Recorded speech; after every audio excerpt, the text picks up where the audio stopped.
Hello students, let us continue chapter number 10, Organs of Government. So today we are going to discuss our next topic of chapter number 10, that is Rajya Sabha. The upper house of the parliament is called Rajya Sabha or Council of States. It consists of members that are representatives of all the states and union territories of India.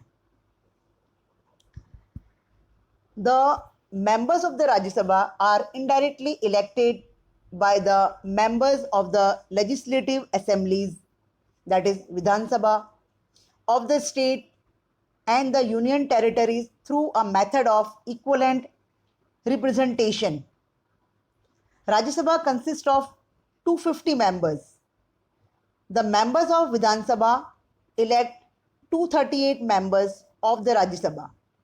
The remaining 12 members are nominated by the President of India. These nominated members are distinguished or famous persons belonging to the field of literature, science, arts, culture, sports, and social service. A person can become member of only one house at a time.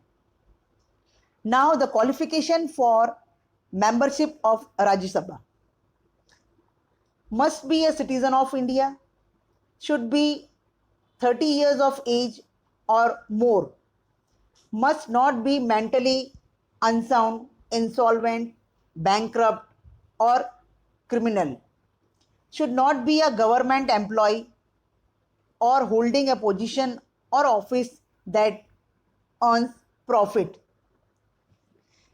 There are 11 members of Gujarat in the Rajya Sabha. Rajya Sabha is a permanent house. Unlike Lok Sabha, it cannot be dissolved. 1/3 of its members retire every second year and the same number of members are re-elected.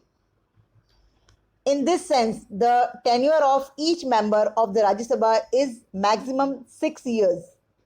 The members are eligible for getting elected or nominated again. Now, generally, both the houses of the parliament meet for 3 times a year. These meetings are called sessions.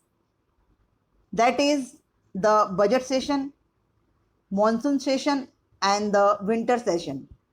The Vice President of India, by virtue or his office, holds the office or chairman of Rajya Sabha, whereas the Vice Chairman of the Rajya Sabha is elected by the members of the Rajya Sabha from among themselves only.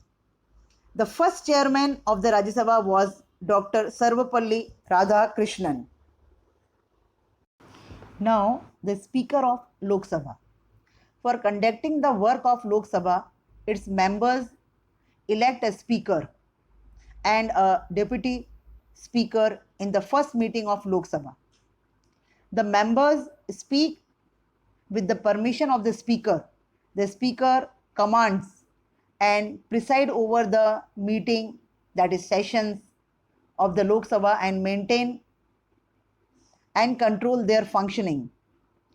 The working in both the houses of the parliament can be carried out either in Hindi or English. However, the speaker can permit a member of the Lok Sabha to speak in his own language in case he does not know English or Hindi. The speaker can postpone the proceedings of the Lok Sabha when the Lok Sabha is dissolved. The term of a speaker also ends, but the speaker continue to carry his post till the next Lok Sabha is formed. Now, in case of speaker is to be removed from the office, it can be done only by passing a resolution in Lok Sabha with majority of members. However, an advance notice of 14 days must be given before passing such resolution. All the speeches and the criticisms in the Lok Sabha are done by addressing the speaker. If any member of the Lok Sabha remains absent for a continuous period of 60 days without informing the Speaker, then his seat is declared as vacant. Now, casting vote.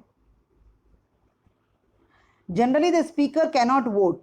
However, during the proceeding, if there arises some crucial matters, problems, discussions, or any other important matter related to bill or act, the Speaker can cast his deciding vote so that some decision can be taken.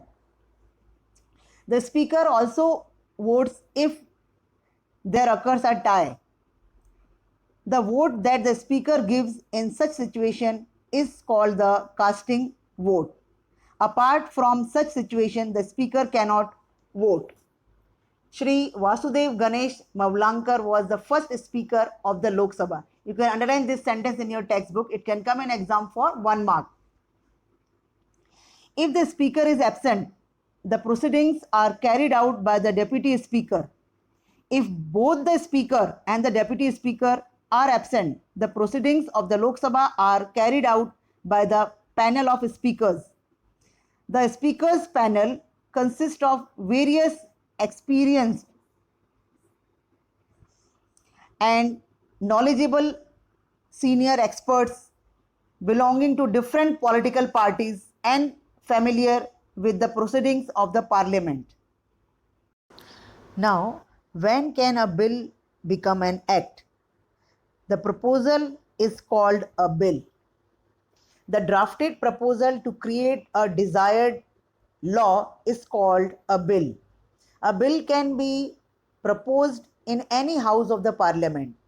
The Parliament does the important work of amending the old laws, framing new laws, and nullifying obsolete laws.